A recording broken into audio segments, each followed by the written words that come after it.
Good afternoon, folks. I thought I'd do an update on my Starlink Mini mount. I'm a full-time RVer, and I bought this Starlink Mini, and I wanted to put it on the roof where I wouldn't have to monkey with it. But I didn't like the options that I had, and also uh, the fact that sometimes the front of the RV might be in the shade, or blocked by trees or buildings or something. So I ultimately waited, and what I've got here is the pole mount, and I've got a wooden dowel. It's actually a, a lengthy, I guess it's about 7 foot, inch and 3/4 wood dowel that I had actually used for something else. Let me go ahead here. There's another photo of it. it yeah, this it's a curtain rod, and a couple years ago I was at a casino hotel that was remodeling, and they had a bunch of these curtain rods out in the trash, and I grabbed a couple, and I actually used this one to put up a curtain in the summertime to keep the front driver and passenger area um, in behind the curtain, because right now I've got the RV pointed to the east, and so the morning sun comes in, but the front gets really hot.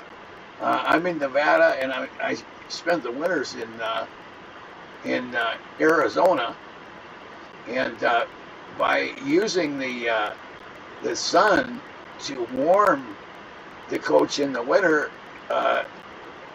in any case, take my word for it. If you can put a curtain up right here and seal off the front part of your RV, it'll stay a lot cooler.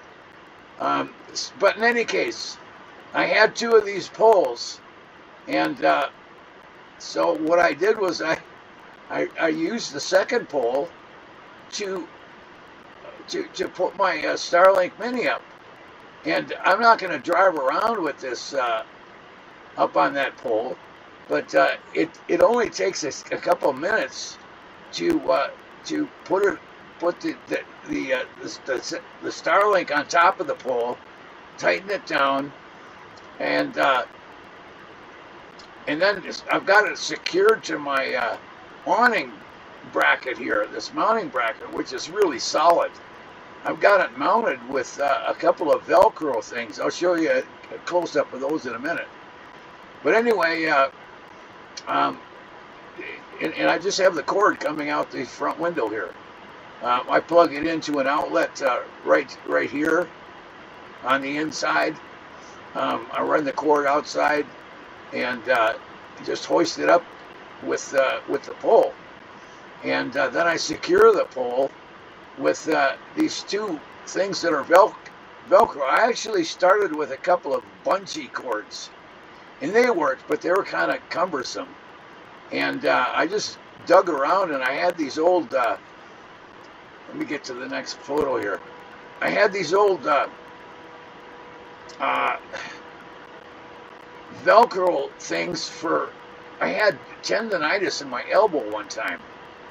And this is an elbow, I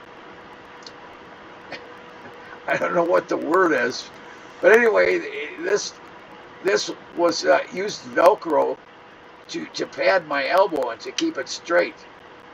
And like I say, it's been sitting in the closet. And after I tried the bungee cords on there, I thought, well, gosh, what I really need is something that stretches with Velcro.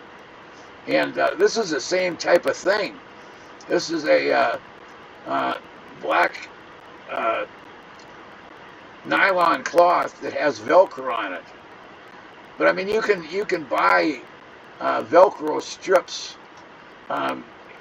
just about anywhere. At Amazon, I'll have a link to it in the video description down below. But anyway, like I say, this and you can get these wood poles. You can put up a steel pole. You can put up an aluminum pole. But I had a wood one, and I like wood better because it doesn't conduct electricity. And I'm really not worried about getting hit by lightning, but some people might be. Anyway, like I say, this is what I have done to mount my Starlink Mini. And it only takes a second to take this thing down and put it up. And I'm real happy with it. And like I mentioned that my RV is pointing to the east. So the Starlink Mini is pointed to the north. And when I put it up there, I just turn on the alignment feature. And I might have to turn it, a little bit, a quarter of a turn or something. But anyway, it only takes a second to put this thing up. And another couple seconds to align it. And bingo, you're off to the races. Anyway, this is Laughlin 007 signing off for now. I'm going to be putting up a lot of videos about full-time RVing. I've been a full-time RVer for 20 years. I'm a snowbird. I spend my winters down in Arizona, and I spent the summers up in Nevada, Washington, Oregon, mostly out west. And there's millions of acres of land out west. Most of it's administered by the BLM. It's public land where you can camp for 14 days at a time. And I'm not going to give out any of my best spots, but I will give you a lot of tips about how to how to live off solar power out in the middle of nowhere. And you can see that one of my solar panels here, and I'll tell you, I've got 500 watts of solar panels. I've got a 300 amp hour lithium battery, and that's all I need. I've got a 45 gallon propane tank, and my refrigerator runs on propane or electric. And right now I can run the refrigerator a couple hours a day off my solar power, which saves on my propane usage. Anyway, like I say, this is a Starlink mini mounting video, and I've started. Actually, I've got quite a few RV related videos, and I'm going to be putting up a lot more as time goes on. And if you have any questions or comments, feel free to leave them below. If you haven't subscribed to this channel, tap that lucky gold horseshoe down there in the right hand corner. It only takes a second. It doesn't cost a dime. And this is my 1993 Ford Travel Grand Villa. It's a great machine. I've got 100 gallons of water, 100 gallon waste tanks, 45 gallons of propane, and I'm self-sufficient on solar. Anyway, if you have, like I say, if you have any questions or comments, feel free to leave them below. Thanks for watching, and good luck out there.